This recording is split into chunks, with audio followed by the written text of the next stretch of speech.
by our courts in the judgment given on Monday, 19th of September 2022. On this project, Your Excellency, Mukuru Housing Project, NSSF is the largest provident pension fund in the country, holding close to 300 billion in member funds, which represent 18% of the pension assets under the management for the oil industry. NSSF has a rich history of developing housing projects from high-end ones like the ones in Kitsuru, Mountain View, and middle-income development projects in Asina South B, and Nyayo and Bakasi, and affordable housing in Nyayo High-Rise. These are some of the largest and the most livable developments in the country. For the first time, Your Excellency, the fund is partnering with government to do developments in the scale necessary to address the nation's housing needs. This partnership is the first solid step towards achievement of your administration's commitment for the 250,000 housing units. The current contribution rates makes it difficult, Your Excellency, for the fund to invest in the right scale. It is therefore a national imperative for the new rates to be unlocked to allow the fund to play its rightful role, like similar funds in countries like Singapore. The RPA and NSSF Act allows members to take up to 40% of their savings for paying deposits towards home ownership plan. The current NSSF rates cannot afford a member even the legal fees.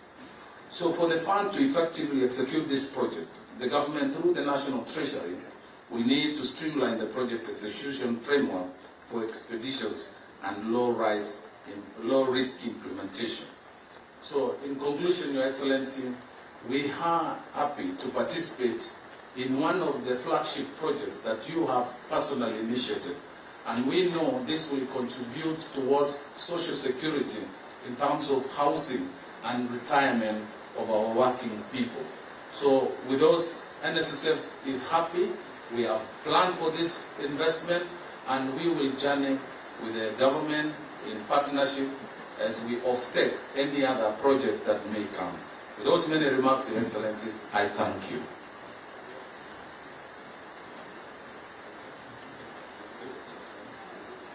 Your Excellency, with your permission, allow me to invite my colleague, CS Ministry of Infrastructure, Works, Housing, to come and address the Congression.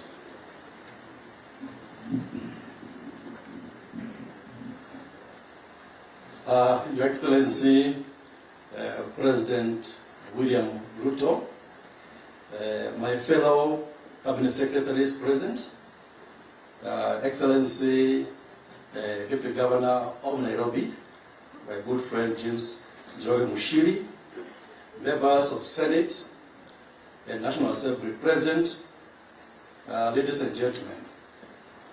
Your Excellency, today indeed is a very special day because we are actualizing the objectives which we've had for a long time.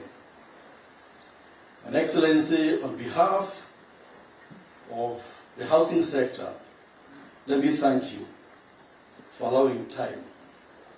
We know you've been in office for just a few weeks, but already, Excellency, you are here in the field with us, trying to actualize one of the key objectives of our country, which is to provide affordable housing to the people. Excellency, we have three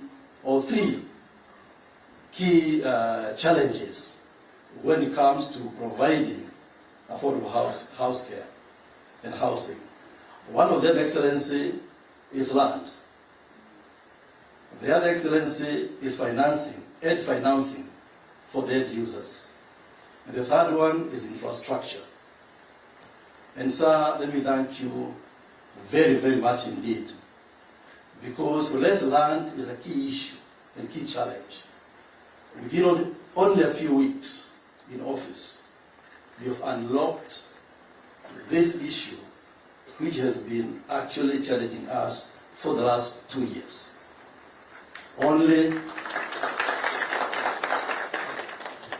You only got inaugurated, Excellency, 13th of September.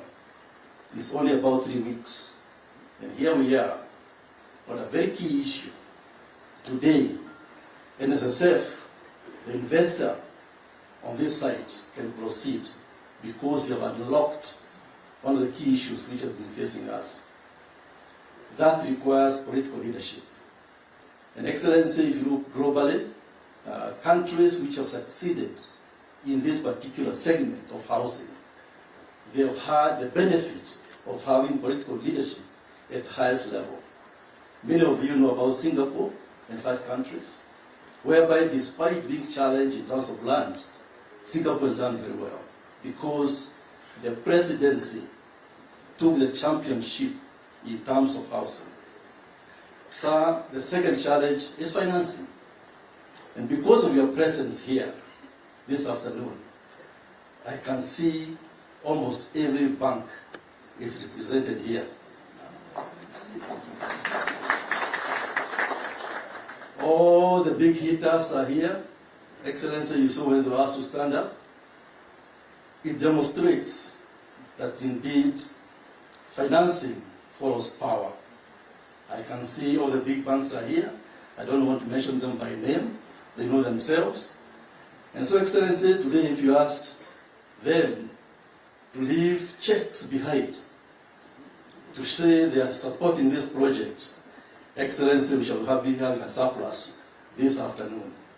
And so because of your presence, we have now the appetite by the banking sector, which will unlock that key challenge of financing. And through the Kenya Refinance Mortgage Company, we shall also have more success in terms of financing affordable mortgages. Lastly, but not least, Excellency, is about infrastructure. You cannot have housing without proper infrastructure. Roads, water, electricity, sanitation. And so all those go together, hand in hand. And so that's why, Your Excellency, you are seeing all those key factors of production for housing put together, courtesy of your leadership. That's why, indeed, we are very expectant going forward that we will achieve what is going to be the big one, not the big four, big one agenda in your administration, which will be actually housing. With those few remarks, Excellency, it's my privilege and duty to invite you, Excellency, to make your remarks. Asante sana James. Asante sana. Tafadhali tuketi chini. Mawaziri wote mlio hapa, ndugu wananchi wa Nairobi, hamjambo.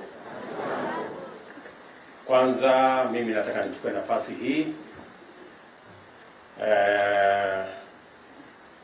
niwashukuru sana kwa kunipatia nafasi na hawa wenzangu ambao tumechaguliwa na hawa tuweze kuongoza mambo ya taifa letu la Kenya kwa miaka 5 ijayo. Nataka vile vile niwapongeze waheshimiwa wa kutoka mji wetu wa Nairobi, wakiwa wale wa county pamoja na bunge la kitaifa, kwa kuchukua muda wenu tuweze kushirikiana katika mpango huu wa muhimu wa mambo ya housing ambayo sana sana itafaidi miji yetu ya taifa lote la Kenya, likianza na mji wetu mkuu wa Nairobi. Nataka vile vile niwashukuru mawaziri wetu ambao wamekuwa wakifanya kazi hii. Vile mnajua, mpango hii ya housing ilikuwa ni mpango wetu pale 2017. Kati ya mpango ile tulikuwa nayo ya Big Four, one of the Big Four items was housing. I know a lot has gone into preparing for that program, and unfortunately we didn't manage to have a clear rollout of matters housing the last 5 years. I want to commit that in the last campaign, housing was a very big part of the political discussion that we had as a country. And it was a discussion on both sides of the divide. And because it was a discussion on both sides of the divide, I am looking forward to all of us working together from both sides so that we can implement this plan for the benefit of the people of Kenya. As you are aware, this whole plan was premised on a couple of things that we needed to sort out. First is to make sure that there is land that is available. Number two is to make sure that we have technology that can build houses faster and in a cost-effective manner. And number three, to make sure there is financing, both for construction and for mortgage, so that this plan can become a reality.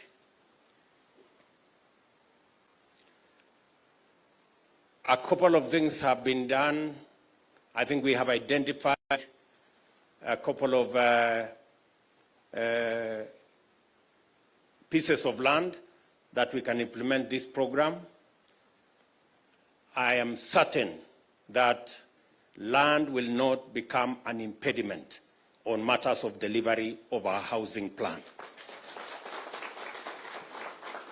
We will work with the cities, we will work with the counties so that we can make land available for this plan, the housing agenda, so that we can provide better shelter for our people.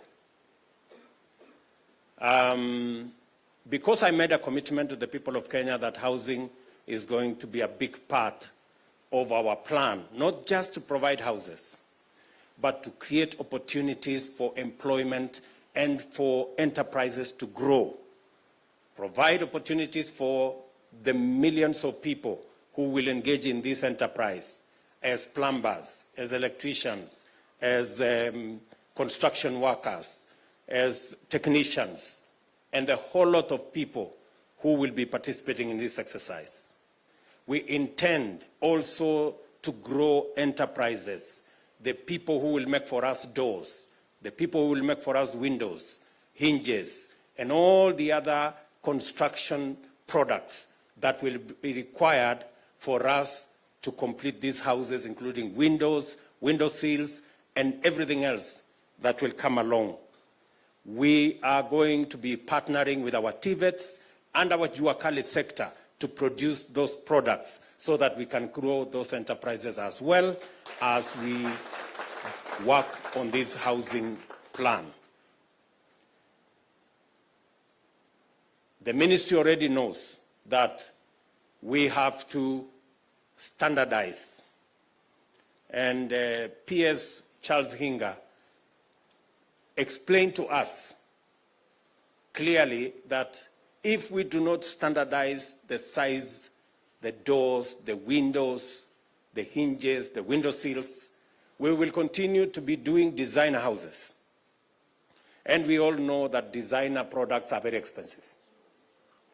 So we have to choose whether we want to do designer stuff or we want to standardize and be able to produce these products, whether they are windows, whether they are doors, window sills, and all the other products en masse, by making sure that in Kenya it should be known that a window is this size, a door is this size, hinges are this size, and that way we can provide for mass production of these products so that we can reduce the cost of these products. If they are produced en masse, we leverage on the economies of scale and be able to produce at a cheaper price and therefore reduce the cost of construction of our houses for the benefit of those who want to own these homes. Coming to this project is very important to us because it will help us sort out one estate called Mukuru here.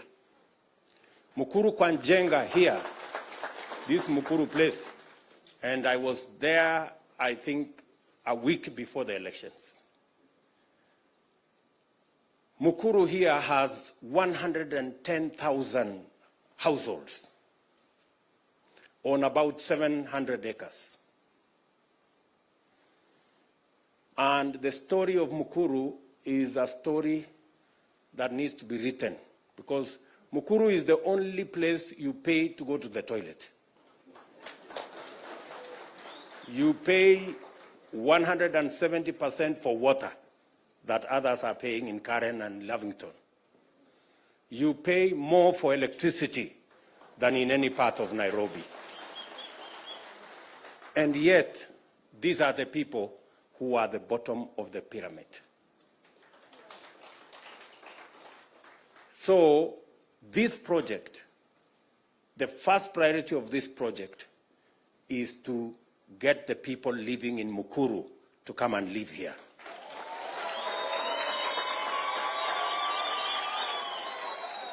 The 3,000 shillings they are paying rent there, they will come and pay 3,000 here mortgage.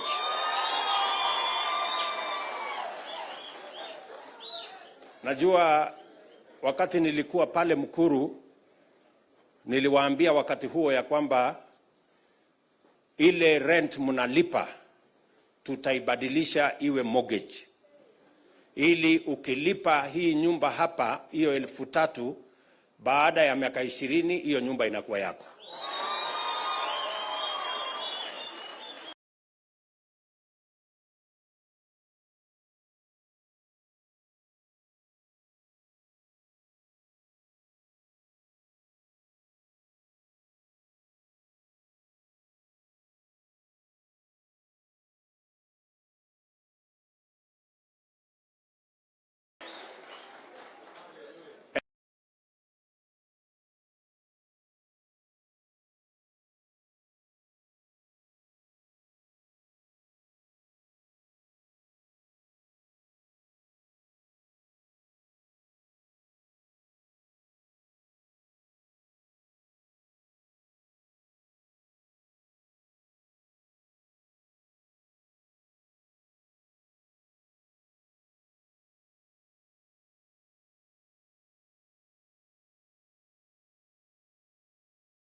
They don't have to pay to go to the toilet.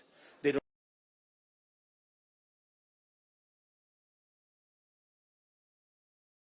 to the governor.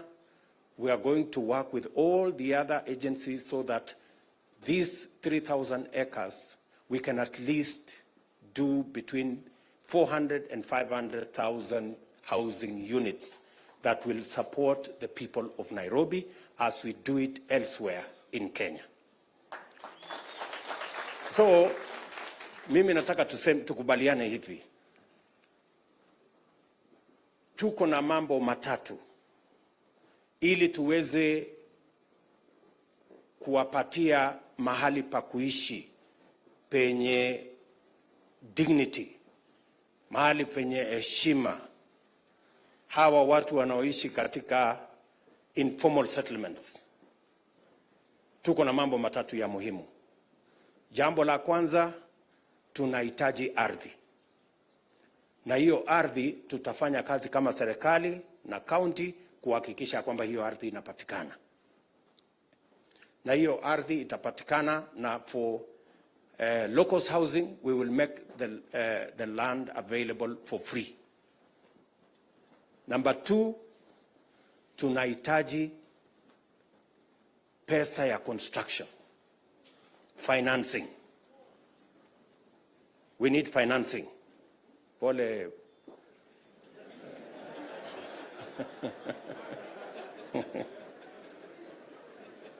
We need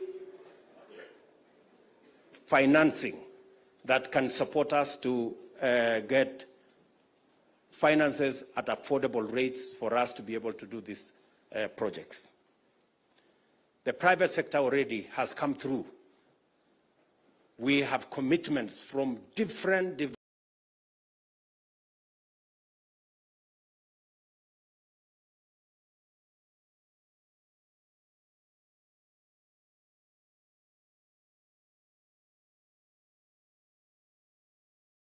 developers who are ready to construct. What's it looking like? What is a 1 bedroom, 2 bedroom, and the rest of the infrastructure that are required. And then finally, we need an offtake plan. When the houses are complete, we need a mortgage system that is going to enable the people paying 3,000 shillings to pay for 15 years, to pay for 20 years, and own the houses finally. We are going to do the first two. I want to ask my good people, the legislators,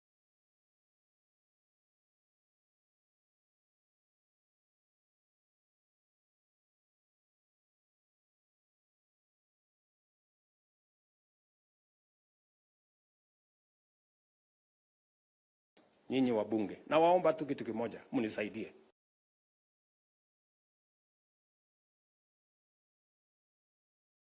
Karata mpaka haikufaulu. We are going to bring it back to Parliament. And I want to ask my good members of Parliament, it is the opportunity. In fact, the Housing Fund will give the government of Kenya the leverage to make sure that we can raise the money to provide mortgage for the ordinary people in Mukuru and every other part of Kenya to own a home. Please, good people, it's not too much to ask from those hustlers. It is not too much to ask. Now waomba waheshimiwa, tafadhali. Yeah, now waomba. Because it's the only thing that is remaining for us to actualize this plan. At the moment, we are using the slum upgrading fund, but you know, slum upgrading fund can only go so far. The fund that will help us provide mortgage for 1-2 million houses is the Housing Fund. And I am confident that our Parliament will work with us so that we can do the right thing and provide the financial infrastructure from construction to mortgage that will support the millions of citizens who today are living in informal settlements. Hapa katika this in fact, hii ambayo imeanzishwa hapa ni ya watu wa Mukuru. Hii saa hii iko hapa. Ya watu wengine itakuja itakuja baadaye. So na tutaketi chini na watu wa Mukuru and all the informal settlements so that tujue ni nani anaishi pale, ni nani analipa rent pale, ili wawe the first beneficiaries ya ile manyumba itajengwa katika sehemu hii. So nataka kwanza niwashukuru EACC kwa sababu hii ardhi hapa ilikuwa imechukuliwa na watu wengine kinyume na sheria. This land had initially been grabbed by the usual notorious people. And I want to congratulate EACC for recovering this land so that we can use it for the development of social and low-cost housing here in Nairobi. 2 years ago, the government decided that we were going to do this project. But the project has not quite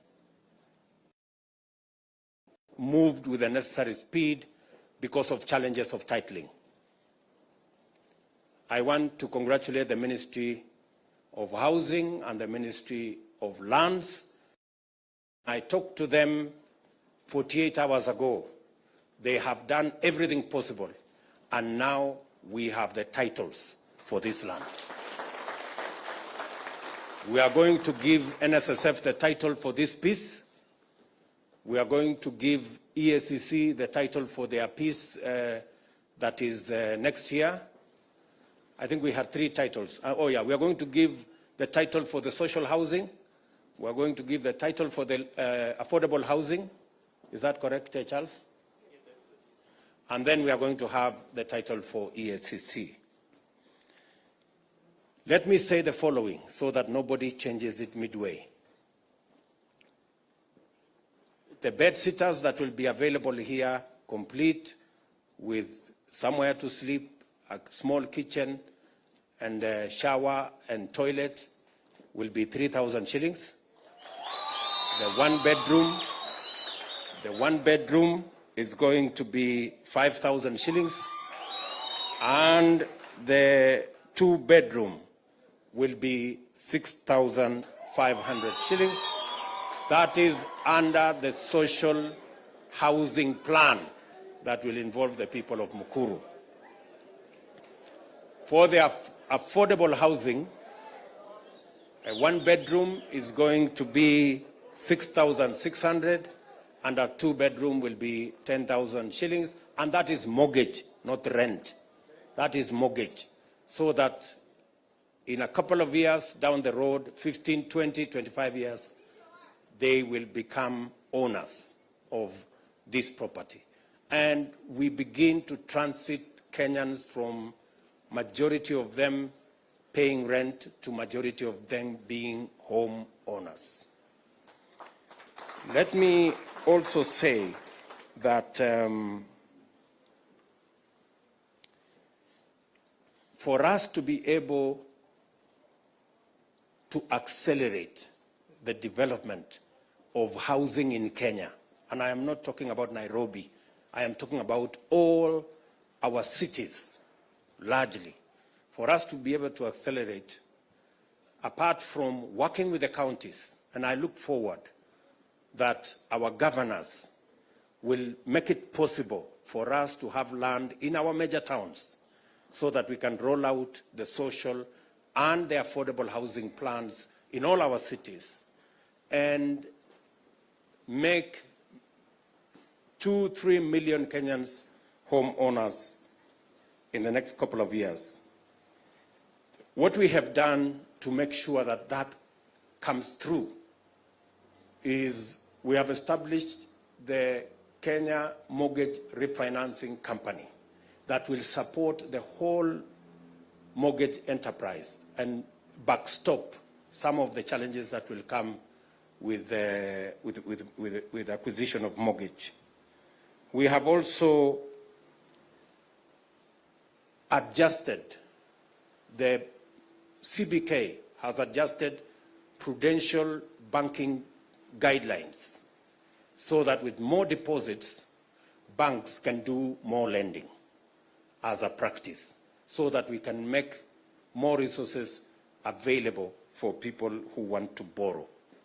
We have also worked with our pension schemes and made it possible that people saving in our pension schemes can have access to some of their savings so that they can put it up for home ownership. So the pension funds can now use for their pensioners some of the resources that have been saved by pensioners to be able to buy homes under our plan. And let me also say, we have made sure that affordable housing will be made available on a priority basis. We look at who qualifies so that we can put them. For the people in Mukuru, Kwanjenga here and the whole of Mukuru slum, we're going to work with you so that as we transit to here, we get more land in Mukuru to be able to develop more houses. 700 acres is a huge piece of land. We can settle probably about 300,000 people, 3 times the people who today are living in Mukuru Kwanjenga, with proper facilities and everything else. I have also told the ministry that this facility here, as it will be the case in all the others, this facility must have enough markets, it must have enough schools, it must have enough facilities for clinics and a proper hospital, so that the people who will be living here, because we will be talking about probably 14,000 houses in this land, which means we will have between maybe 40,000 people living here. All the children of the people who will be living here, we must have a school here where the children will go to school. We must have a hospital here. We must have a clinic here, which can make this whole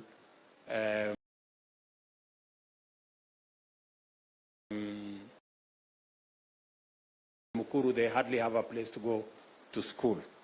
So we must make sure that that school is available in this facility. So with those many remarks, next week or the week after, I will be coming to Kibra. Bwana Mheshimiwa, nitakuwa huko. Kwa sababu hiyo mpango yote ya Kibra hiyo lazima tubadilishe. The slum upgrading program is beginning, and we want to make sure that the people of Kibra stop flying toilets. They can live like decent Nairobians as well.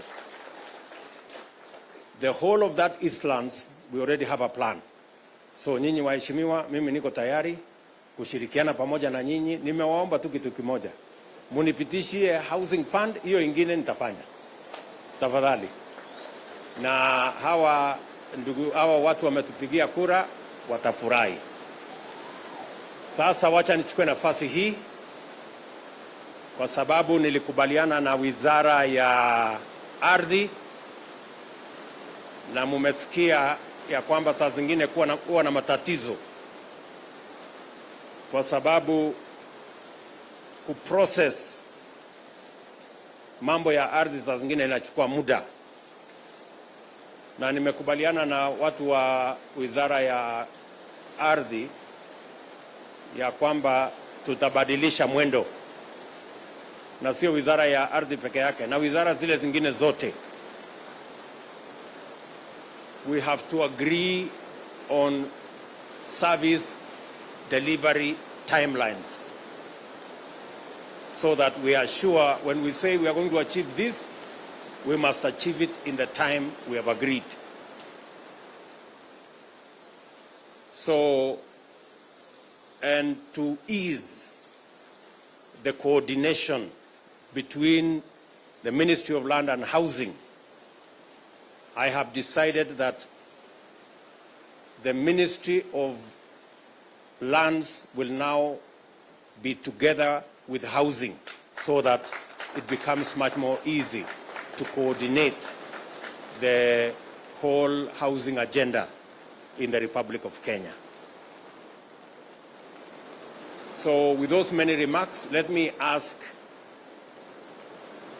the Ministry of Lands to present to us the titles, so that we can hand them over to the relevant agencies, and so that this project can take off in earnest. Now, contractor and the Ministry of our anchor department of our anchor Ministry of Social Services, Ministry of Labor, and especially NSSF. Now you have no reason why this project cannot move with speed. Kwa sababu title tunawapatia hapa saa hizi, sasa hii kazi isonge. Na mkipata matatizo, mnajua mahali ya kunipata. Mtasukumana.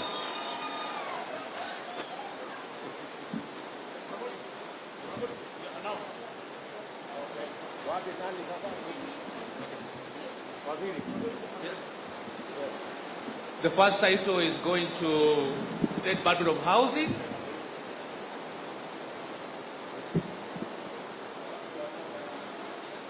Pigia makofi.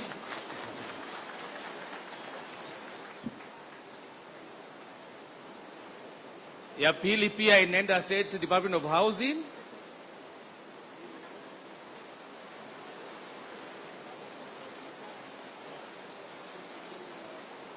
EACC. Haya, mpigie makofi. Yeah.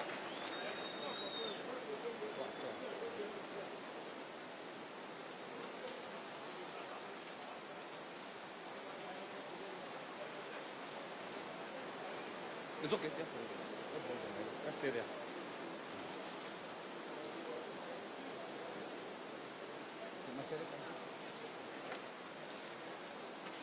Na hiyo ni ya EACC. Maybe CS infrastructure can pick. Tuwapatia baadaye. Wapige makofi. That's a total of 60 acres.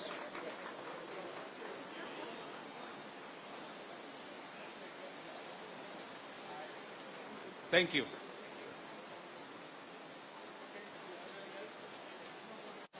So the actual title.